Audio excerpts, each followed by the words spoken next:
எல்லாருக்கும் வாழ்த்துக்கள். ஏன்னா பாஸ் பண்ணது வந்து உங்களுடைய கடின உழைப்பு கிடைச்ச பரிசு. இது வந்து ஈஸியாலாம் கிடச்சிருக்காது. இதுக்கு பின்னாடி பார்த்தீங்கன்னா கடினமான உழைப்பு போட்டிருப்பீங்க. ஏன்னா நானும் அந்த ஸ்டேஜை தாண்டி வந்ததுனால சொல்கிறேன். அந்த உழைப்புக்கு ஈக்குவலாக எந்த உழைப்புமே கொடுத்துருக்க மாட்டீங்க. அதே உழைப்பை கன்னி பண்ணிகிட்டே இருங்க. ஏன்னா இப்போ நம்மளோட உழைப்பை விட்டுறக்கூடாது, தொடர்ந்து படிச்சுட்டே இருங்க. ஆக்சுவலாக அந்த மீட்டிங்கில் பார்த்தீங்கன்னா ஒவ்வொருத்தருமே செம்மையாக பேசிகிட்டு இருந்தாங்க. ஒருத்தர் பேசுகிற 1-2 பாயிண்ட் நோட் பண்ணேன், ஒருத்தருமே மிஸ் பண்ணலை. எல்லோரும் பேசுனதையும் வாட்ச் பண்ணேன். அதில் பார்க்கும்போது ஃபஸ்ட்டு தினேஷ் பேசிட்டு போனாப்புல. தினேஷ் வந்து பேசும்போது பார்த்தீங்கன்னா அவர் பேசுனதில் பார்க்கும்போது கவனிக்க வேண்டியது என்ன கேட்டிங்கன்னா, பாஸ் பண்ணுறதுக்கு பணம் தேவையில்லை. ஏன்னா அப்பா கஷ்டப்பட்டு வேலை பார்க்காங்க, அம்மா வீட்டில் இருக்காங்க, அண்ணன் சப்போர்ட் பண்ணுறாப்புல. பணத்தை பற்றியே பேசலை, யாரோ ஒரு ஆள் அவருக்கு சப்போர்ட் பண்ணிகிட்டே இருக்காங்க. அப்போ பாஸ் பண்ணுறதுக்கு பணம் தேவையில்லை. எல்லாருமே இந்த காம்படிட்டிவ் எக்ஸாம் படிக்கிறவங்க 12th ஃபெயில் படம் பார்த்துருப்பீங்க. அதுலேயும் பார்த்தீங்கன்னா அதே மெசேஜை தான் சொல்லியிருப்பாங்க. அவன் ஒரு போபாலில் ஒரு இன்ஸ்டியூட் போவான், பணத்தை மிஸ் பண்ணிடுவான், அதுக்கப்புறம் பணமே இருக்காது, அங்கங்கன்னு ஒர்க் பண்ணுவான், அப்புறம் பாஸ் பண்ணிட்டு போயிருப்பான். அப்போ அதே மாதிரி தான் பார்த்தீங்கன்னா பாஸ் பண்ணுறதுக்கு பணம் தேவையில்லைங்கிறத தினேஷ் வந்து அழகாக சொன்னாப்புல. அப்புறம் ஒரு 3 வார்த்தை சொன்னாப்புல, கான்ஃபிடென்ஸ். இந்த ஃபீல்டுக்கு வர்றவங்க கான்ஃபிடென்ஸ் இல்லாமல் வரமாட்டாங்க. ஃபஸ்ட்டு கான்ஃபிடென்ஸ் இருக்கிறவங்க மட்டும்தான் இந்த ஃபீல்டை வந்து செலக்ட் பண்ணி வருவாங்க. இல்லை சர்வை பண்ணுறதே கஷ்டம் இந்த ஃபீல்டில். அது கான்ஃபிடென்ஸ் உள்ளவங்க மட்டும்தான் இந்த ஃபீல்டில் நிற்க முடியும். கான்ஃபிடென்ஸ், பிறகு டிசிப்ளின். இந்த ஃபீல்டுக்கு வந்த உடனே அதுக்கு முன்னாடி எப்படினாலும் இருக்கலாம். ஃபீல்டுக்கு வந்த பிறகு பார்த்தீங்கன்னா டிசிப்ளின் ஆட்டோமேட்டிக்காக வந்துடும். காலைல 4 மணிக்கு எந்திரிக்கணும், படிக்கணும், டெஸ்ட் போடணும், ஆட்டோமேட்டிக்காக வேறு எண்ணமே இருக்காது. ஆட்டோமேட்டிக்காக நமக்கு டிசிப்ளின் வந்துடும். சக்ஸஸ் என்னங்கிற வார்த்தை எல்லாருமே சொன்னாங்க, கன்சிஸ்டன்சி. ஏன்னா இந்த கன்சிஸ்டன்சி வார்த்தைங்கிறது நமக்கு சக்ஸஸை கொடுத்துட்டே இருக்கும். அதனால் இந்த 3 வார்த்தை தான் தினேஷ் அழகாக சொன்னாப்புல. அப்புறம் டைம் மேனேஜ்மெண்ட். இந்த ஃபீல்டில் முக்கியம் என்ன கேட்டிங்கன்னா டைம் மேனேஜ்மெண்ட் தான். இந்த இடையில பார்க்கும்போது பராக் ஒபாமா பார்த்தீங்கன்னா அந்த ட்ரெஸ் போடுற கூட ஒரே ட்ரெஸ் தான் போடுவாராம். அதில் கூட அந்த ட்ரெஸ்ஸை சூஸ் பண்ணும்போது நம்ம டைம் வேஸ்ட் ஆகக்கூடாதுன்னு நினைப்பாராம். ஏன்னா ஒரே ட்ரெஸ்ஸை போடுவோம், அந்தளவுக்கு டைமை வந்து கீப் அப் பண்ணுவாராம். அதுமாதிரி நீங்களுமே டைமை நிறைய சாக்ரிஃபைஸ் பண்ணியிருப்பீங்க. நிறையா கடைசியாக பேசினவங்க கூட ஒரு பையன் சொன்னாப்புல, நான் கல்யாண வீட்டுக்கு போனதில் எங்கேயுமே போனல, எடுத்தோன்னே பாஸ் பண்ண பிறகு தான் போகணும் அப்படின்னு சொன்னாங்க. அப்போ அதே மாதிரி தான் நிறைய டைமை சாக்ரிஃபைஸ் பண்ணியிருப்போம், டைமை வந்து கரெக்டாக மேனேஜ்மெண்ட் பண்ணியிருப்போம். அதனுடைய விளைவு தான் என்ன கேட்டிங்கன்னா ரிசல்ட்டு. அதுக்கப்புறம் பார்த்தீங்கன்னா இந்த பேங்கிங் எக்ஸாம் நானுமே பார்த்தீங்கன்னா ஸ்டார்டிங் வந்து என்னுடைய ப்ரிப்பரேஷன் பேங்க், நான் எல்லா ஃபீல்டுமே உட்காந்து படிச்சிருக்கேன். ஸ்டார்டிங் வந்து பேங்க் எக்ஸாம் தான் ப்ரிப்பரேஷன் பண்ணேன். நாங்கள் படிக்கும்போது பார்த்தீங்கன்னா பிஎஸ்ஆர்பி போர்டுன்னு இருக்கும். இப்போ எப்படி ஐபிபிஎஸ் போர்டு இருக்குதோ அப்போ பிஎஸ்ஆர்பி போர்டு. 96 டிகிரி முடிக்கிறேன். என்னுடைய காலேஜில் மொத்த ஆட்களுமே பார்த்தீங்கன்னா பேங்க் எக்ஸாம் தான் படிக்காங்க. டோட்டல் 39 ஸ்டூடெண்ட்டு, 39மே பேங்க் எக்ஸாம் தான் படிக்காங்க. அது மாதிரி இப்போ கடைசியில் சொல்லும்போது பார்த்தீங்கன்னா ஒவ்வொருத்தரும் ஒரு டைரக்ட் பண்ணியிருப்பாங்க. பேங்க் எக்ஸாம் அப்போ பார்த்தீங்கன்னா ரொம்ப சிம்பிளாக இருக்கும், ஈஸியாக படிச்சிடலாம். அப்போ இப்போ கஷ்டமானா கஷ்டம் கிடையாது, காம்படிஷன் அதே தான் இருக்கும். ஆனால் கொஸ்டின் பேப்பர் வந்து கொஞ்சம் வேரியேஷன் இருக்குது. இப்போ பேங்க் எக்ஸாம் பொறுத்த வரைக்கும் இப்போ என்னுடைய பையனே இருக்கட்டும், அல்லது என்னுடைய சகோதரன் பையனாக இருக்கட்டும், சகோதரி பையனாக இருக்கட்டும், அவங்கள முதல்ல படிக்க சொல்கிறது பார்த்திங்கன்னா பேங்க் எக்ஸாம் தான் படிக்க சொல்லுவேன். நெக்ஸ்ட் தான் மற்ற எக்ஸாம்லாம் படிங்கன்னு சொல்லுவேன். என்ன காரணம், நிறைய பேர் சொன்னாங்க டிஎன்பிசி படித்து திரும்ப மாறணும்பாங்க. எதுக்கு சொன்னீங்கன்னா அந்த பேங்க் எக்ஸாமில் தான் பார்த்திங்கன்னா ஸ்பீட் அண்ட் அக்யூரேசியை கற்றுக் கொடுக்கும். இந்த ஸ்பீடாக எப்படி அப்ரோச் பண்ணணும், அக்யூரேசி எப்படி இருக்கணுங்கிற இந்த 2 வார்த்தையை நீங்கள் எந்த எக்ஸாமில் அப்ளை பண்ணாலும் நம்ம பாஸ் பண்ணலாம். அதனால் இந்த பேங்க் எக்ஸாம் தான் என்னுடைய ஃபஸ்ட்டு ப்ரிப்பரேஷன். என்ன கேட்டிங்கன்னா 96 என்னுடைய காலேஜில் 39 ஸ்டூடெண்ட் படித்தோம். அதில் 30 பேர் பார்த்திங்கன்னா பேங்கிங்கில் தான் ஒர்க் பண்ணிகிட்ருக்காங்க. அப்போ அந்த என்விரான்மெண்ட் எனக்கு ரொம்ப பிடிக்கும். ரெண்டாவது இந்த பேங்க்கில் ஒர்க் பண்ண இப்போ நீங்கள்லாம் வேலைக்கு ஜாயின் பண்ணிட்டீங்க. இந்த சக்ஸஸ் பண்ணவங்க வந்து ஒரு 2 வார்த்தையை அழுத்தி பேசிட்டு போயிருந்தாங்க. அதாவது இந்த டைமை நீங்கள் நல்லா என்ஜாய் பண்ணிக்கிட்டுங்க. இந்த டைமில் நமக்கு பணம் மட்டும்தான் இருக்காது, நல்ல டைமிங் இருக்கும். வேலைக்கு போனவரை டோட்டல் சேஞ்ச் ஆகிடுவோம். நம்மளோட லைஃபே பார்த்திங்கன்னா ஒரு நாள் லீவ் போடுறதுக்கே யோசிக்க ஆரம்பிச்சிருவோம். அதனால் என்னுடைய லைஃப்பில் பார்க்கும்போது கோல்டன் டைம் என்னன்னு கேட்டேன்னா, ஆக்சுவலாக எல்லாருக்குமே மேரேஜ் டே வரும், பர்த்டே வரும், வீடு பால் காய்ப்போம், நிறைய ஃபங்க்ஷன் வரலாம். ஆனால் என்னுடைய அனுபவத்தில் பார்க்கும்போது மறக்க முடியாத டைம் என்ன கேட்டிங்கன்னா, பாஸ் பண்ணிட்டோம், ரிசல்ட் வந்திருக்கும், ஜாயின் பண்ணுறதுக்கு ஒரு கேப் இருக்கும். இந்த கோல்டன் பீரியட் யாருக்குமே கிடைக்காது. அந்த பீரியடை நல்லா அனுபவிச்சிருங்க. அதை தான் அந்த பாஸ் பண்ண 2 பேருமே திரும்ப சொல்லிட்டு போனாங்க. ஆக்சுவலாக அவங்க பார்த்திங்கன்னா இப்போ ஏற்கனவே போன வருஷம் இங்கே ஃபங்க்ஷனில் இருந்தவங்க தான் இப்போ சீஃப் கெஸ்ட்டாக வந்திருக்காங்க. அடுத்த வருஷம் நீங்களாம் என்ன தான் வரணும், சீஃப் கெஸ்ட்டாக ஃபங்க்ஷனுக்கு வரணும். அப்புறம் பார்த்திங்கன்னா இந்த பேங்க் எக்ஸாம் பொறுத்த வரைக்கும் பார்த்திங்கன்னா 6 மந்த் 2ஆக பிரிச்சுக்கலாம். ஒரு 6 மந்த் பார்த்திங்கன்னா ஃபுல்லாக பரிச்சு எழுதிட்டே இருக்கணும். அடுத்த 6 மந்த் பார்த்தீங்கன்னா அப்படியே வந்து என்ன கேட்டிங்கன்னா இன்டர்வியூ அட்டன் பண்ணுறது, ரிசல்ட்டுக்கு வெயிட்டிங், அந்த மாதிரி போயிட்டே இருக்கும். அந்த 6 மாதம் பார்த்தீங்கன்னா தொடர்ந்து படிச்சுட்டே இருக்கும்.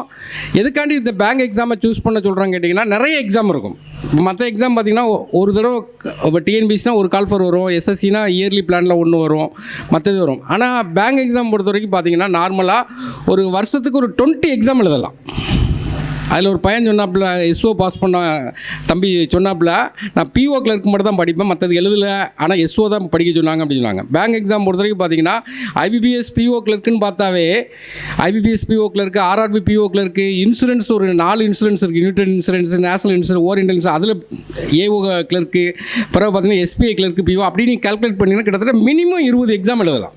ஒரு 2 எக்ஸாம் நம்ம விட்டால் கூட 3வது எக்ஸாம் பார்த்தீங்கன்னா நம்மளுடைய லெவலை கண்டுபிடிச்சி ஆக்ரோஷமாக நினச்சி வேணால் செயல்படுவோம். அதனால் ஃபஸ்ட்டு வந்து பேங்க் எக்ஸாம்ங்கிறது ஒரு இது. அப்போ வந்து ஒரு 6 மாதம் பார்த்தீங்கன்னா ஃபுல்லாக டெஸ்ட் எழுதுவோம், 6 மாதம் வெயிட் பண்ணுவோம். விட்டுட்டா திரும்ப ரீஸ்டார்ட், முதலேருந்து ஆரம்பிக்கணும். அதனுடைய வழி தெரியணும். அன்றைக்கி பார்த்தீங்கன்னா ஒரு பொண்ணு சொன்னாங்க, சார் வெயிட்டிங் லிஸ்ட்டில் இருக்குது சார் 0.25 அப்படிங்காங்க.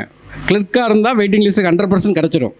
ஆனால் அந்த வழியை தாங்கி தான் ஆகணும். அந்த காத்திருக்க காலத்தில் நீங்கள் தாங்கி தான் ஆகணுமா, அப்போ தான் அந்த இதனுடைய வழி நமக்கு தெரியும். திரும்ப முதலேருந்து ஸ்டார்ட் பண்ணுறங்கிறது ரொம்ப கஷ்டமான வேலை. நம்ம இந்த ஃபீல்டை பொறுத்த வரைக்கும் பார்த்திங்கன்னா விட்டுட்டுலாம் போக முடியாது. இடையில விட்டுட்டுலாம் போக, நல்லா முயற்சி பண்ணிட்டேன்னு வச்சுருங்களேன், இடையில விட்டுட்டே போக முடியாது. அதுக்கு இப்போ பெஸ்ட் எக்ஸாம் டென்டிஸ்ட்டு.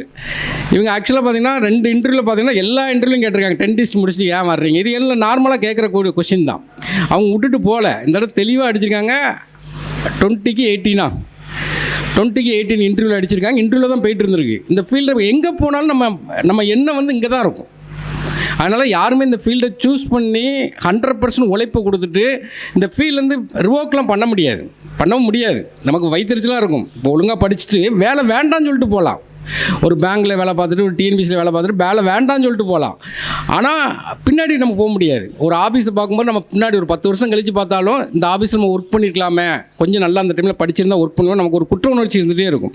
அதனால் இந்த ஃபீல்டை பொறுத்தவரைக்கும் ரிவோக் பண்ண முடியாது. அதான் முதலே சொல்லிட்டேன், கான்ஃபிடென்ஸ் உள்ளவங்க மட்டும் தான் இந்த ஃபீல்டை சூஸ் பண்ணுவாங்க. வெற்றிக்கு வந்து கொஞ்சம் பொறுமை மட்டும் முக்கியம், அவ்வளோதான். இதுதான் எல்லாருமே சொன்னாங்க. அடுத்தது பார்த்தீங்கன்னா ஒருத்தர் சொன்னாங்க, நான் நிறைய எக்ஸாம் ஃபெயில் ஆகிட்டே இருந்தேன், கடைசியில் இப்போ பார்த்தீங்கன்னா ஆஃபீஸர் எனக்கு கிடச்சிட்டு அப்படின்னு சொன்னாங்க. நானும் நிறைய எக்ஸ்பீரியன்ஸ் பார்த்துருக்கேன். அதில் நம்ம க்ளோஸாக ஒரு பையன் உண்டு, ராமச்சந்திரன் சொல்லிட்டு ஒரு பையன். காலையில் பார்த்தீங்கன்னா ஒரு 10 மணிக்கு ஒரு ரயில்வே ரிசல்ட் வருது, ஏஎல்பி ரிசல்ட் வருது தூத்துக்குடியில். அப்போ அந்த பையன் வந்து இன்ஸ்டியூட்டில் கொஞ்சம் முக்கியமான ஆள், எல்லாத்தையும் ஆர்கனைஸ் பண்ணிட்டு ஒரு கைட் பண்ணிகிட்டே இருப்பான். அப்போ அவன்கிட்ட கேட்குறேன், அப்போ வந்து ஒரு 300 வேக்கண்ட் இருந்துச்சு. 300 வேக்கண்ட் இருக்கும்போது அவன்கிட்ட கேட்குறேன், உனக்கு வந்திருக்கா அப்படின்னு கேட்டேன். எனக்கு வரலண்ணே அப்படின்னு சொன்னான். வரலன்னு சொல்லி அதை ஏற்றுக்கிட்டான்.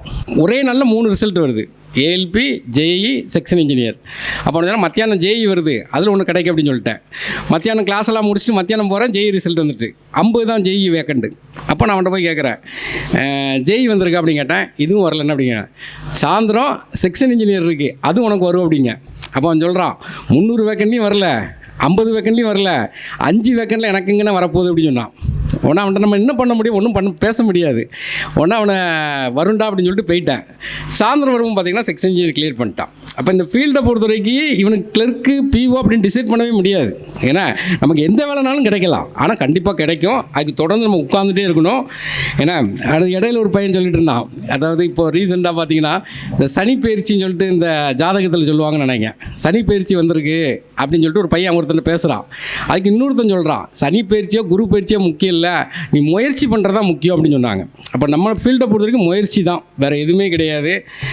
நெக்ஸ்ட்டு பார்த்தீங்கன்னா ஒருத்தர் சொன்னார், நான் 10 இயர்ஸாக படிக்கன்னு சொன்னாப்புல. அம்மாவோட கூப்பிட்டு வந்து 10 இயர்ஸாக படிக்கன்னு சொன்னாங்க. இதில் கொஞ்சம் அந்த 10 இயர்ஸ் படிக்கும்போது வழி இருக்க தான் செய்யும், இல்லாமலாம் இருக்காது. டிலே ஆனாலும் பரவாயில்ல, டெஸ்டினேஷன் முக்கியம். இந்த டெஸ்டினேஷன் நீங்கள் அடைஞ்சிட்டீங்க. இப்போ வந்து இந்த டிலே யாருமே பேச மாட்டாங்க. 10 வருஷம் படித்தேன், 7 வருஷம் படித்தேன்னு பேசவே மாட்டாங்க. நீ வேலைக்கு போய்ட்டுன்னு சொல்லிட்டாங்க. இப்போ உங்கள் ஆம்பிஷன் என்ன கேட்டிங்கன்னா, அந்த 10 வருஷத்தில் நிறைய எக்ஸ்பீரியன்ஸை கற்றுருப்பீங்க. இப்போ அடுத்து நீங்கள் குரூப் 1 மட்டும் டார்கெட் பண்ணி படிச்சிங்கன்னா அழகாக அடிச்சுட்டு போயிட்டே இருக்கலாம். பீரியட் இருக்குது பார்த்தீங்களா, நம்மகிட்ட கையில் காசு தான் இருக்காது, ஆனால் நிறைய விஷயத்தை கற்றுக் கொடுக்கும். எப்படி சர்வே பண்ணணும், யார்கிட்ட எப்படி பிஹேவ் பண்ணணும், அதான் நிறைய பேர் சொன்னாங்க. கான்டாக்ட்னு சொன்னாங்க. நான் 11 பேர் சேர்ந்து படித்தேன்னு சொன்னாங்க. இவங்களாம் நினச்சி பார்த்துருப்பீங்களா, 11 நம்ம இந்த இடத்துல சேருவோன்னு. நிறைய கற்றுக் கற்றுக் கொடுக்கும். காசு மட்டும் தான் இருக்காது, ஆனால் நிறைய விஷயத்தை கற்றுக் கொடுக்கும். ஏன்னா இந்த 11 பேர் டீமுங்கிறது முக்கியமாக. நாங்கள் ஒரு 30 பேர் இருந்தோம். ஜாலியாக இருக்கும். அதாவது வேலை மட்டும் இருக்காது, கையில் பணம் இருக்காது. ஒரு கல்யாணம் விட்டு விட மாட்டோம். ஜாலியாக போய் சாட ஓடிடுவோம். அந்த அளவுக்கு ஃப்ரீயாக உட்காந்துட்டு ஒரு ஜாலியாக இருக்கும். ஒரு பாண்டிங் இருக்கும், பயங்கரமான ஒரு பாண்டிங் இருக்கும். ஆனால் அந்த ஃபீல்டு அதெல்லாம் நம்ம அனுபவிக்கணும். நீங்கள் பின்னாடி யோசிப்பீங்க, ஒரு 50 வயசு ஆகும்போது இதெல்லாம் உங்களுக்கு ஒரு கோல்டன் பீரியட் மாதிரி இருக்கும். ஏன்னா அதனால் டிலே ஆனாலும் பரவாயில்ல, டெஸ்டினேஷன் தான் முக்கியம். அடுத்தது பார்த்திங்கன்னா ஒரு தம்பி அழகாக சொன்னாமல, ஹார்ட் ஒர்க். 15 hours படித்தேன்னு சொன்னாங்க. அதனால தான் அவர் 4 அப்பாயின்மெண்ட் வாங்கியிருக்காரு, ஸ்டேட் ஃபஸ்ட் அடிச்சிருக்காரு. 6 hours தான் தூங்கணும்னு சொன்னார். Hard work never fails. Hard work ஈக்குவலாக எதுவுமே கிடையாதுங்க. நீங்கள் ஹார்ட் ஒர்க், அவர் அடிக்கடி 2 வார்த்தை சொல்லிகிட்டே இருந்தார், நான் ஸ்மார்ட் ஒர்க் பண்ணலை. நீங்கள் ஹார்ட் ஒர்க் பண்ணிகிட்டே இருந்தாவே எது ஸ்மார்ட் ஒர்க்குன்னு கண்டுபிடிச்சிருவீங்க. அதுக்கப்புறம் ஸ்மார்ட் ஒர்க். அவர் அழகாக சொன்னார், நான் ஹேண்ட் ரிட்டன் நோட்ஸ் எடுத்தார், தட் இஸ் ஸ்மார்ட் ஒர்க். அவர் ஹார்ட் ஒர்க் பண்ண போய் தான் அடுத்தாப்புல என்ன பண்ணார், ஸ்மார்ட் ஒர்க் பண்ண ஆரம்பிச்சார். இந்த ஃபீல்டில் இருக்கும்போது நம்ம எல்லாமே பண்ணிடுவோம். ஒருத்தன் சொல்லுவான் ஹேண்ட் ரிட்டன் நோட்ஸ் எடுக்கணுமா, ஒருத்தன் ப்ரீவியஸ் இயர் கொஸ்டின் பார்க்கணுமா, ஒருத்தன் டெஸ்ட்டு போடணுமா. இந்த ஃபீல்டுக்கு வந்த பிறகு எல்லாமே நம்மகிட்ட உருண்டுரும். கண்டிப்பாக நமக்கு ரிசல்ட் வந்துகிட்டே இருக்கும். ஏன்னா விடாமுயற்சிக்கு எக்ஸாம்பிள் தான் அனிதா. ஏன்னா கிட்டத்தட்ட அவங்க வேணும், ஏதோ ஒரு கிளினிக்கில் போய் வச்சுருக்கலாம், சொந்தமாக கிளினிக் வைக்கலாம், ஏதோ ஒரு வேலை பார்க்கலாம். கன்னியாகுமரிலேருந்து மெனக்கெட்டு இங்கே வந்து உட்காந்து படித்து இந்த விடாமுயற்சி. ஏன்னா இப்போ தான் 7th கல்யாணம் முடிஞ்சிருது, இன்றைக்கி 12th வந்து எனக்கே ஆச்சரியமாக இருக்குது. வாழ்த்துக்கள். அடுத்தது இன்னொரு தம்பி அழகாக சொன்னாங்க, லேர்னிங் ஃப்ரம். ஒவ்வொருத்தருந்து ஒவ்வொரு விஷயத்தை கற்றுக்கிட்டே இருங்க. எக்ஸாம் சென்டர் போனீங்கன்னா ஒருத்தர்கிட்ட பேசுங்க. இங்கே பசங்களாம் தான் சொன்னாங்க, நம்ம கற்றுக்கிட்டே இருக்கணும். ஏன்னா ஒவ்வொரு விஷயத்தையும் கற்றுக்கணும். இந்த காம்படிட்டிவ் எக்ஸாமில் நிறைய விஷயம் நிறைய பேர் சொல்லிக் கொடுப்பாங்க. யார்கிட்டனாலும் போய் பேசுங்க, இன்டர்வியூக்கு போகும்போது யார்கிட்டனாலும் பேசுங்க. எங்கே போனாலும் யார்கிட்டையாட்டும் ஏதாவது கற்றுக்கிட்டே இருங்க.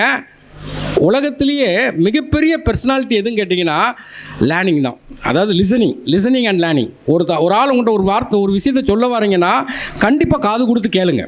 காது கொடுத்து கேட்டாவே ஆட்டோமேட்டிக்காக உங்களை ஒரு ரெஸ்பெக்ட் கொடுக்க ஆரம்பிப்பார். அதன் மூலம் நிறைய லேர்னிங் கிடைக்கும். வேலைக்கு போனப்போ நம்ம தான் பெரிய ஆள் நினச்சக்கூடாது. அப்புறம் தம்பி அழகாக சொன்னாப்புல, நீங்கள் ட்ரைனிங்கில் இருக்கும்போது நிறைய கற்றுக்கிடுங்க. எனக்கெல்லாம் பார்த்தீங்கன்னா அந்த கமர்ஷியல் ஆஃபீஸில் ஒர்க் பண்ணிகிட்டு இருந்தேன். ஒரு 40 நாள் சென்னையில் ட்ரைனிங். அங்கே போன பிறகு தான் நிறைய தைரியம் கிடச்சிச்சு, நிறைய கிடச்சிச்சு. அந்த கான்ட்ராக்ட் இன்னும் வரைக்கும் இருக்குது. என் கூட இருந்த எல்லாருமே டெப்டி கமிஷனர் இருக்காங்க. அந்த கான்ட்ராக்ட் இப்பவும் எனக்கு இருக்குது. அந்த ட்ரைனிங் வந்து உங்களுக்கு கடைசி வரைக்கும் அந்த கான்ட்ராக்டை சொல்லிக் கொடுக்கும். ஆனால் நீங்கள் வந்து ஒரு இன்ட்ரோவர்ட் மாதிரி தனியாக இருந்துட்டாருங்க.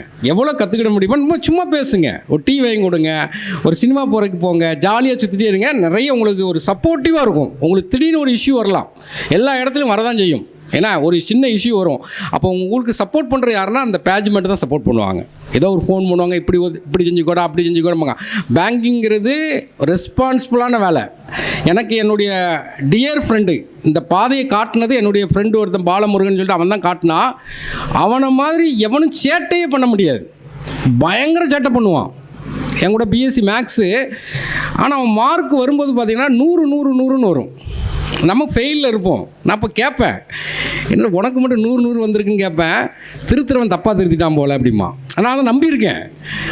அப்போ எவ்வளோ நான் கெட்டிக்காரனாக இருப்பான்னு பார்த்துக்கிடுங்க. எல்லாமே 100 தான். அவன் மார்க் ஷீட் எடுத்தா கிட்டத்தட்ட பார்த்திங்கன்னா 4 அப்பாயின்மெண்ட் வாங்கினான். ஒரே மாதத்தில் 4 அப்பாயின்மெண்ட் வாங்கி பேங்கில் தான் வேலைக்கு போனான். பயங்கர சட்டம் பண்ணுவான். ஆனால் இன்றைக்கி இந்த பேங்குங்கிற வேலை அப்படியே அவனை மாற்றி விட்ருக்கு. இன்றைக்கி ஏஜிஎம்மாக இருக்கான். சென்னையில் பார்த்திங்கன்னா ஏஜிஎம்மாக இருக்கான். நிறைய ரெஸ்பான்சிபிளாக மாற்றும். உங்களை அப்படியே உங்கள் கேரக்டரே மாற்றிடும். இப்போ உங்கள் ரெண்டுக்கும் தெரியும், நம்ம கேரக்டர் மாறும். அந்த ஃபினான்ஷியலில் நம்ம ரெஸ்பான்சிபிளாக இருப்போம். யார்கிட்ட பேசினாலும் கரெக்டாக பேசுவோம். ஏன்னா அந்த அளவுக்கு ரெஸ்பான்சிபிளான வேலையை நல்லா கற்றுக்கிடுங்க. ட்ரைனிங் சென்டருங்கிறது சாதாரண வேலை கிடையாது. ட்ரைனிங் சென்டரில் நிறைய கற்றுக்கிடணும். ஆக்சுவலாக பார்த்தீங்கன்னா நான் காலேஜ் படிக்கும்போது ஒரு 93 ஃபஸ்ட் இயர் ஜாயின் பண்ணியிருக்கேன். எங்கள் பெருமா பையன் வந்து டிஎம்பியில் வேலை கிடச்சிருக்கு, தமிழ்நாடு மெர்கன்டைல் பேங்கில். அப்போது ஒரு டார்கெட் கொடுக்காங்க அவனுக்கு. 100 ஸ்டேட் எஸ்பி அக்கௌண்ட் பிடிக்கணும், ஒரு 50 வந்து சேவிங் அக்கௌண்ட் பிடிக்கணும், 100 ஆர்டி பிடிக்கணும். இது அவனுக்கு டார்கெட். அப்போ என் பேரையும் எழுதி ஒரு எஸ்பி அக்கௌண்ட் போட்டான். 18 வயசு ஆகிட்டுன்னு சொல்லிட்டோம்னா எஸ்பி அக்கௌண்ட் சேவிங் அக்கௌண்ட் போட்டால் 25 ரூபா தான் டெபாசிட். அப்போது மினிமம் பேலன்ஸு அக்கௌண்ட்டில் போட்டாங்க. நம்மளும் அப்பப்போ அந்த சின்ன பாஸ்புக்காக இருக்கும், அப்பப்போ பாஸ்புக்கை பார்த்துட்டே இருப்பேன். திடீர்னு போய் அந்த பாஸ்புக்கை போய் என்ட்ரி போடுறதுக்கு மட்டும் போகிறது. திடீர்னு அந்த பேங்க்கு போயிருக்கேன்.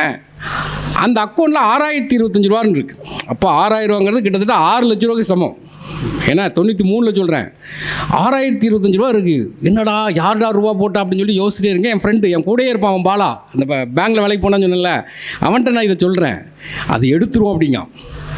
உடனே எங்களுக்கு என்னமோ பேங்கை கொள்ளடிக்க போகிற மாதிரி பயம். ஒரு வித்ட்ரா ஸ்லிப் எடுக்கிறோம், 6000 ரூபா போட்டு கையெழுத்து போட்டேன், அப்படி ஒவ்வொன்றா கொடுக்குறோம், ஒரு ஆள்கிட்ட கொடுக்குறோம். அந்த வித்ட்ரா ஸ்லிப் அடுத்த டேபிளுக்கு போகுது, அப்படி பார்த்துட்டே இருக்கோம். டோக்கனில் என் நம்பர் வருது, உள்ளே போய் நிற்கிறேன், ரூபா டக்குன்னு தூக்கி கொடுக்காங்க. கொடுத்தோன்னே வாங்கிட்டு ஒரே ஓட்டம் 2 பேரும். ஒரு 2 மாதம் வச்சு செலவு பண்ணோம். ஒரு படம் பார்த்த படத்தை, அப்போ ஜென்டில்மேனு அந்த படம்லாம் வந்த காலம், பார்த்த படத்தையும் திரும்ப பார்த்துட்டு இருக்கோம். பார்த்துட்டு ஐடியா கொடுத்தது அவன். இப்போ அவன் தான் ஏஜிஎம். ஏன்னா பயங்கரமான ஆள், ஆனால் இன்றைக்கி ரெஸ்பான்சிபிள் பயங்கரமாக இருக்கான். அவன் பேச்சே வித்தியாசமாக இருக்கும்.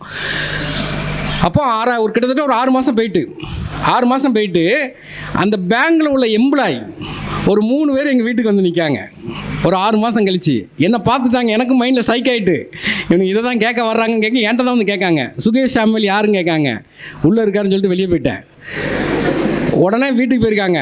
வீட்டுக்கு போன உடனே எங்கள் அப்பாட்ட கேட்காங்க. எங்கள் அப்பா வந்து கொஞ்ச நாள் கழிச்சு தான் ரூபா தான் கேட்டிருக்காங்க. நமக்கு தெரியாது.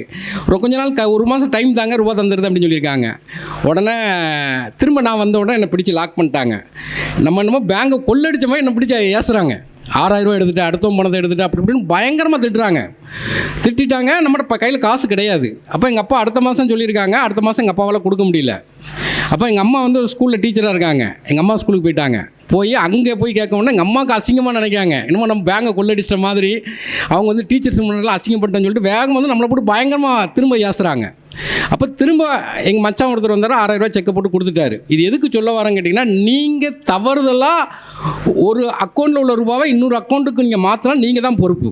அதுக்கு ரெஸ்பான்சிபிள் யார்? அவங்க அதை தான் சொன்னாங்க அன்னைக்கு. அப்போ நான் சின்ன பையன்தான். அப்போ அவங்க சொல்கிற என்ன கேட்டிங்கன்னா, இந்த 6000 ரூபா நீங்கள் கட்டலைன்னா என் சம்பளத்துலேருந்து நான் கட்டணும், ஆனால் எனக்கு தான் பொறுப்பு. எனக்கு அந்த அவ்வளோத்துக்கு வசதியெலாம் கிடையாது. 6000 ரூபாங்கிறது பெரிய அமௌண்ட். அப்போ அந்த மாதிரி நீங்கள் வந்து கால்குலேட்டிவாக கரெக்டாக இருக்கணும். என்ன பேங்க் வேலைங்கிறது நம்ம டப்புன்னு முடிவு எடுத்து நீங்கள் அப்படி மாறிடுவீங்க. இருந்தாலும் பயங்கர ரெஸ்பான்சிபிள் வேலை. பேங்குங்கிறது சின்ன இது கிடையாது, ஒரு ரெஸ்பான்சிபிள் வேலை. அதனால் ட்ரைனிங்கில் உங்களுக்கு கற்றுக் கொடுப்பாங்க பார்த்தீங்களா, நல்லா கற்றுக்கிடுங்க. அந்த ட்ரைனிங்கை மாதிரி ஒரு முக்கியமான சோர்ஸ் கிடையாது. நமக்கு சம்பளம் போட்டு சாப்பாடு கொடுத்து ஏசி ரூமில் வச்சு அழகாக சொல்லிக் கொடுப்பாங்க. நமக்காடா இவ்வளோ சம்பளம் அப்படின்னு சொல்லி நினைப்போம். அந்த அளவுக்கு ட்ரைனிங்கில் நல்லா கற்றுக்கிடுங்க, விட்றாதீங்க. மேட்ரு உங்கள்கிட்ட இல்லைன்னு வச்சுக்கலாம், யாருமே உங்களை மதிக்கவே மாட்டாங்க. அதனால் ட்ரைனிங்கை நல்லா யூஸ் பண்ணிவிடுங்க. நெக்ஸ்ட்டு பார்த்தீங்கன்னா கான்டாக்ட் தான். கான்டாக்ட் டெவலப்மெண்ட் ஒரு தம்பி அழகாக எழுதி சொன்னாப்ல, ரீசன் சொன்னாங்க. இந்த எக்ஸாம் பாஸ் பண்ணுறதுக்கு நானும் அதான் நினச்சிட்டு இருக்கேன். அதாவது இந்த எக்ஸாம் பாஸ் பண்ணுறதுக்கு என்ன தேவைன்னா ரீசன் மட்டும் தான் தேவை. வேறு அந்த தம்பி தான் சொன்னாப்புல, செம்மையாக பேசிட்டு போனாப்புல. ஏதோ ஒரு ரீசன் வேணும். நீங்கள் மேரேஜ் முடிக்கிற ஒரு ரீசனாக இருக்கலாம், அல்ல வீட்டு அம்மா அப்பாவுக்கு ரூபா கொடுக்குற ஒரு ரீசனாக இருக்கலாம், அல்ல கஷ்டப்பட்டவங்களை டெவலப் பண்ணுறதுக்கு ஒரு ரீசன் இருக்கலாம். ஏதாட்டும் ஒரு ரீசன் மட்டும் கரெக்டாக இருந்தால் இந்த எக்ஸாமை கண்டிப்பாக என்ன பண்ணிடலாம்னா கிளியர் பண்ணிடலாம். ஏன்னா ரெண்டாவது, ஒரு ரிசல்ட் வரலன்னா அதை அக்செப்ட் பண்ணணும். அழகாக செம்மையான வார்த்தை அது. இது சாதாரண ஒரு இது மாதிரி தெரியல. நம்ம அக்செப்ட் பண்ண மாட்டோம். ஒரு ரிசல்ட் நம்ம நல்லா தானே எழுதணும், கிடைக்கல. நம்ம நல்லா தானே படித்தோம், கிடைக்கல. வரலன்னா வரல தான். அதை தான் அழகாக சொன்னாங்க. 1ஆம் தேதி ரிசல்ட் வருதுன்னா 2ஆம் தேதி வருத்தப்பட்டுக்கோ, 3ஆம் தேதி என்ன பண்ணு திரும்ப ரீஸ்டார்ட் பண்ணிடுன்னு சொன்னாங்க. இது பண்ணி தான் ஆகணும், வேறு வழி கிடையாது. ஃபஸ்ட்டு ஏன் வரலன்னு அக்செப்ட் பண்ணணும். எனக்கு தெரியாதுன்னு ஒத்துக்கிடணும். ஃபஸ்ட்டு எனக்கு மேக்ஸ் வராதுன்னு சொன்னால் யாரோ ஒரு ஆள் கற்றுக் கொடுப்பாங்க, ரீசனிங் வராதுன்னு சொன்னால் யாரோ ஒரு ஆள் கற்றுக் கொடுப்பாங்க. நீங்கள் வர்ற மாதிரி நீங்கள் நினச்சிக்கிட்டிங்கன்னா யாருமே கற்றுக் கொடுக்க மாட்டாங்க. ஃபஸ்ட்டு அக்செப்ட் பண்ணிவிடுங்க. எல்லா விஷயத்துக்குமே நீங்கள் அக்செப்ட் பண்ணிட்டாவே ஆட்டோமேட்டிக்காக கண்டிப்பாக நமக்கு சக்ஸஸ் வரும். இப்போ நீங்கள் வேலைக்கு போயிடுறீங்க, ஒர்க் லைஃப்னு ஒன்று இருக்கும், ஃபேமிலி லைஃப்னு ஒன்று இருக்கும். ரெண்டையும் பேலன்ஸ் பண்ண கற்றுக்கிடணும். ரெண்டையும் மிக்ஸ் பண்ண விடக்கூடாது. ஏன்னா ஒர்க் லைஃப் ஒன்று இருக்குது, நான் நிறைய பார்த்துருக்கேன். சிறந்த ஒர்க்கர் யார் அப்படின்னு நான் பார்த்ததில்ல, என்னுடைய எக்ஸ்பீரியன்ஸில் பார்த்ததில்ல. ஒரு 5:30 மணி 6 மணிக்கு உங்கள் பேங்க் வேலை முடிஞ்சிட்டுனா அந்த பேங்கை பற்றி பேசவே கூடாது. வீட்டில் வந்து நான் இன்றைக்கி டிடி எடுத்தேன், அதை எடுத்தேன், இதை எடுத்தேன்னு பேசவே கூடாது. அவங்க ஒர்க்கரே கிடையாது. வேலை பார்த்த அட்மாஸ்பியர்லேயே வீட்லேயே வந்து வேலை பார்ப்பான். அப்போது நமக்கு அந்த ஒர்க்கிங் டைம் மட்டும்தான் பேங்கில் வேலை பார்க்கணும். மிச்ச டைம் ஃபுல்லாக ஃபேமிலிக்கு கொடுத்துடணும். நான் 2-3 முறை பார்த்துருக்கேன். நிறைய பேர் பேசுவாங்க, வேலை இப்படி இருக்குது, அப்படி இருக்குது, இப்படி இருக்கும்பாங்க. தூத்துக்குடியில் ஒரு இன்சார்ஜ் உண்டு, வள்ளிநாயகம். அவர் கிட்டத்தட்ட ஒரு 15 வருஷம் வேலைக்கு போயிட்டார் ஐஓபியில். இன்னும் வரைக்கும் நான் பார்த்துருக்கேன். அவரை நிறையாட்டம் வாட்ச் பண்ணியிருக்கேன். பேங்கை பற்றி பேசவே மாட்டார். 5-6 மணிக்கு வந்துடுவார். இன்ஸ்டியூட்டில் தான் 10-11 மணி வரை இருப்பார். காலையில் ஒரு நாள் பேச மாட்டார். அதே மாதிரி இருக்கணும். அப்போ தான் நம்ம பேலன்ஸ் பண்ண முடியும். ஒர்க் லைஃப் வேறு, ஃபேமிலி லைஃப் வேறு. ரெண்டையும் மிக்ஸ் பண்ணிடக்கூடாது. ஒர்க்கை பற்றி வீட்டிலேருந்து ஷேர் பண்ணக்கூடாது, வீட்டில் நடக்கிறத ஒர்க்கில் ஷேர் பண்ணக்கூடாது. இது ரொம்ப முக்கியமானது. இப்போ தெரியாது, ஆனால் பின்னாடி நமக்கு வந்து கண்டிப்பாக தெரியும். அதுக்கப்புறம் பார்த்தீங்கன்னா செல்வம் பேசும்போது ஒரு 4 பேரை மீட் பண்ணோம். நாங்கள் உட்காந்து ஒரு ரூமில் மொட்டை மாடியில் உட்காந்து ஃபுல் பிளட்ஜராக படிச்சோன்னு சொன்னாங்க. இப்போவும் நிறைய பேர் அப்படி படிக்காங்க. இப்போ ஃபுல் பிளட்ஜராக படிக்கும்போது ஒருத்தன் கூட ஸ்கிப் ஆக மாட்டான். அந்த மாதிரி நம்ம ஆஸ்பிரண்ட், புதுசாக படிக்கிற ஆஸ்பிரண்ட் என்ன பண்ணால் ஒரு டீமை உருவாக்கி விடணும். ஏன்னா டீமில் ஒருத்தர் அடி வாங்குறா மீன்ஸ் என்னென்னா, ஒருத்தன் வர முடியலனாலும் அவனை வீட்டில் போய் கூப்பிட்டு வந்து உட்காந்து படிக்கணும். நம்ம இந்த ஃபீல்டு தான், மாற்று கருத்தே கிடையாது. அப்புறம் பாரதி ராஜா வந்து அவர் ஒரு டேரக்டர், ஒரு சின்ன டைரக்ஷனில் படிக்கிறது. ஃபஸ்ட்டு உட்காந்து குரூப் 4 படித்தாப்புல, இடையில பார்த்தீங்கன்னா ஒரு திண்டுக்கல்லில் பார்த்தீங்கன்னா காந்தி கிராமத்தில் போய் ஒரு பார்ட் டைமாக இருக்கும். அதனால் அவருக்கு டிலே ஆச்சு. இல்லைன்னா அப்போவுமே வேலைக்கு போயிருப்பார். இந்த ஃபீல்டை பொறுத்த வரைக்கும் இங்கேயே தவம் கிடந்துடும். தவம் தான், வேறு எதுவுமே கிடையாது. நானும் இங்கேயே தான் கிடப்பேன். அந்த படிக்கும்போது முந்திலாம் பார்த்தீங்கன்னா திருநெல்வேலியில் காலைல கிளாஸ் எடுக்கிறோம். பயங்கர ஹாப்பி மூமெண்ட்டாக இருக்கும். காலையிலே வர்றது, வந்து சாப்பிட்டுட்டு காலைல அந்த இதில் ஒரு 2 மணி நேரம் கிளாஸ் எடுத்துகிட்டு அப்படி ஜாலியாக பேசிட்டு போவோம். இந்த ஃபீல்டை பொறுத்த வரைக்கும் என்ன கேட்டிங்கன்னா, அது ஒரு தவக்கால மாதிரி வேலை கிடைக்கிற வரைக்கும். இப்போ சக்ஸஸ் ஆகிட்டு பேசும்போது அது ஒரு வித்தியாசமாக தெரியும். ஆனால் வேலைக்கு போன பிறகு அதுதான் உங்களுக்கு மிகப்பெரிய பீரியடாக, ஒரு கோல்டன் பீரியடுமாக இருக்கும். அதனால் துணிஞ்சு படிங்க. எல்லாருக்குமே ஒரு வாழ்த்துக்கள். ஏன்னா எல்லாருக்குமே வாழ்த்துக்கள். இந்த டீமில் ஒரு 3 பேர் இருப்பாங்க இந்த குரூப்பில். ஒன்று வந்து சக்ஸஸ் ஆனவங்க, ஏன்னா அவங்கெல்லாம் லைஃப்பில் செட்டில்டு. இருந்தாலும் அடுத்த எக்ஸாமுக்கு படிச்சுட்டே இருங்க. இல்லைனா aimless life is always useless life அப்படிம்பாங்க. நீங்கள் பேங்க் அடிச்சிங்கன்னா அடுத்த reserve bank grade B officer படிக்கலாம், நபார்டு படிக்கலாம், IRDAல படிக்கலாம், ஏதோ ஒரு அடுத்த கேட்டருக்கு உட்காந்து படிக்கலாம். நம்ம குரூப் 4 பாஸ் பண்ணவங்க குரூப் 1க்கு படிக்கணும். நம்ம ஒரு எய்ம் படிக்கணும்னு இருந்தால் தான் நம்ம கடினமான உழைப்பு போட்டிருப்போம். ஒரு 2 மாதம் இந்த என்விரான்மெண்ட்டே இல்லாமல் போயிட்டீங்கன்னா எனக்கு 0 ஆன மாதிரி இருக்கும். நானே ஒரு 4 நாள் இன்ஸ்டியூட் பக்கமே வரல அப்படின்னு எனக்கு ஃபுல்லாக லாஸ் ஆன மாதிரி இருக்கும். அதனால் நீங்கள் அடுத்த எக்ஸாம் என்ன படிக்கணும்னு சொல்லி முடிவு பண்ணிக்கிடுங்க. இன்னொரு டீம் யாருன்னு கேட்டிங்கன்னா, உங்களுக்கு வந்து வாத்தியார், உங்களுடைய வெல்விஷர். ஏன்னா வெல்விஷர்னு சொல்லும்போது இன்ஸ்டியூட்டில் ஆஃபீஸ் ஸ்டாஃபாக இருக்கலாம், முருகனாக இருக்கலாம், அல்லது கிளாஸ் எடுக்கிறவங்களாக இருக்கலாம். இவங்களுக்கும் வேலை கிடைக்கும், கிடைக்காமலாம் இருக்க போது கிடையாது, கண்டிப்பாக கிடைக்கும். அவங்களுக்கும் என்னுடைய வாழ்த்துக்கள். நெக்ஸ்ட்டு பார்த்தீங்கன்னா ஆஸ்பிரண்ட், பின்னாடி உட்காந்துருக்கவங்க பொறுமை காத்து தான் ஆகணும். எனக்கும் அப்பாயின்மெண்ட் வரைக்கும் 3 வருஷம் ஆச்சு. ஏன்னா அதான் சொல்லுவேன். அதுக்கப்புறம் பார்த்தீங்கன்னா எழுதுகிற எக்ஸாம்லாம் ஈஸியாக கிளிக் ஆகிற மாதிரி தெரியும். ஆனால் நம்ம ஒரு 3 வருஷம் பொட்டென்ஷியலாக உழைப்பு போட்டு போகும் தெரியுமா, அந்த உழைப்பு தான் நம்ம எழுதிட்டு போகும். அதனால் நம்ம வந்து பின்வாங்க போகிறதே கிடையாது. ஏன்னா அதனால் கண்டிப்பாக கிடைக்கும். எல்லாருக்குமே பயங்கர ஒரு ஹாப்பியான நாள். இந்த நாள் வந்து மறக்க முடியாது, எல்லாருக்குமே மறக்க முடியாது. இந்த ஒரு நாளுக்காண்டி தான் எல்லாருமே உழைச்சிருக்கோம். ஏன்னா எல்லாருமே இந்த 3 பேர் குரூப்புமே அதுக்கு தான் இருக்காங்க. அப்போ வந்து இந்த நாளை என்ஜாய் பண்ணுங்கள், ஃபேமிலி லைஃப் என்ஜாய் பண்ணுங்கள். உங்கள் வீட்டில் எந்த ஃபங்க்ஷன் வச்சாலும் கூப்பிடுங்க, நானும் வருவேன். ஏன்னா அதனால் எனக்கு அதில் ஒரு என்டர்டெயின்மெண்ட். ஏன்னா லைஃப்பில் ஒவ்வொன்றும் பார்த்துக்கிடுங்க. வேலை கிடைச்சவங்களுக்கு சின்ன ஒரு ஜட்ஜஷன். ஏன்னா வேலை கிடைச்சவங்களுக்கு ஒரு நார்மலாக பார்த்தீங்கன்னா நம்ம திருப்பி பார்க்கும்போது சில மெமரபுள் பாயிண்ட்லாம் இருக்கும். ஒரு காலம் போக போக எப்போவுமே நம்ம இருக்கிறத பற்றி பேச மாட்டோம், இல்லாத பற்றி பேசுவோம். இப்போ வேலை கிடைச்சவங்க வேலையை பற்றி பேச மாட்டாங்க, அடுத்தப்பல என்ன பண்ணும் பேசுவாங்க. ஆஸ்பிரண்ட் என்ன பண்ணுவாங்கன்னா வேலையை மட்டும் பார்த்து பேசுவாங்க. அப்போ எல்லாருடைய கேரக்டர் அப்படி தான் இருக்கும். ஒரு இயர் எண்டு, வருஷத்தில் கடைசி ஒரு வாரம் ஒரு டூர் பிளான் பண்ணிக்கிடுங்க. ஏன்னா நான் கிட்டத்தட்ட ஒரு 15 வருஷமாக அதை ஃபாலோ பண்ணிகிட்ருக்கேன். ஒரு இயர் எண்டுக்கு ஒரு டூர் பிளான் பண்ணி உங்கள் ஃபேமிலியில் எல்லாத்தையும் கூப்பிட்டு போய்ட்டு வாங்க. இந்தியாவிலே நிறைய சுற்றி பார்க்குற இடம் நிறையா இருக்குது. அந்த ஒரு இயர் எண்டுக்காண்டியே நம்ம லைஃப் அப்படி ட்ராவல் பண்ணுற மாதிரி இருக்கும். ஒரு காஷ்மீருக்கு போகலாம், செம்மையாக இருக்கும். மணாலி போகலாம், சிம்லா, இந்தியாவிலே நிறைய இடம் இருக்குது. அதுக்கப்புறம் ஃபாரின் போகலாம். இந்தியாவில் சுற்றி பார்க்குறதுக்கு நம்ம கரெக்டாக இருக்கும். ஒரு டார்கெட் வச்சுக்கிடுங்க. நம்ம ஃபேமிலி எல்லாத்தையும் கூப்பிட்டு ஒரு 3 மாதம் முன்னாடி ரெடி பண்ணி ஒரு வித்தியாசம், எனக்கு ஒருத்தர் சொன்னார், அதை தான் நான் உங்கள்கிட்ட சொல்கிறேன். ஒரு வித்தியாசமான ஒரு அனுபவம் இருக்கும். அதனால் வேலை கிடைச்சவங்க ஒரு பிளான் வச்சுடுங்க. ஆஸ்பிரண்ட் வந்து நமக்கு இதான் உழைப்பு, வேறு எதுவுமே கிடையாது. இந்த 2 தான் முக்கியம். அதனால் படிங்க. யார் சொல்கிறது, நீங்கள் அதாவது நீங்கள் கடினமாக வேலை பார்த்துட்டே இருக்கீங்கன்னு வச்சுக்கோங்களேன், கஷ்டப்படுறதுக்கே நேரம் இருக்காது. இதில் வந்து அவன் சொன்னான் இவன் சொன்னான், உங்கள் கஷ்டத்தை யார்ட்டையும் ஷேர்லாம் பண்ணவே மாட்டாங்க. நல்ல உழைப்பாளி அவன் கஷ்டத்தை ஷேர் பண்ணவே மாட்டான். கஷ்டமே கிடையாது, எல்லாமே நமக்கு கிடைச்ச வாய்ப்பு, அவ்வளோதான். லைஃப்பில் எல்லாமே நமக்கு கிடைச்சது தான், வாய்ப்பு தான். அதனால் கடின உழைப்பு, ஹார்ட் ஒர்க் பண்ணிகிட்டே இருந்தால் கஷ்டப்படுறதுக்குலாம் நேரமே இருக்காது. அதனால் நீங்கள் அதெல்லாம் சொல்லவே கூடாது. நம்ம அதுக்கு என்ன ஆயத்தமாக இருக்கணும்னு சொல்லிட்டு உட்காந்து படிச்சுட்டே இருக்கோம். தேங்க்யூ, நன்றி. சுரேஷ் IAS அகாடமி, வெற்றியின் முகவரி.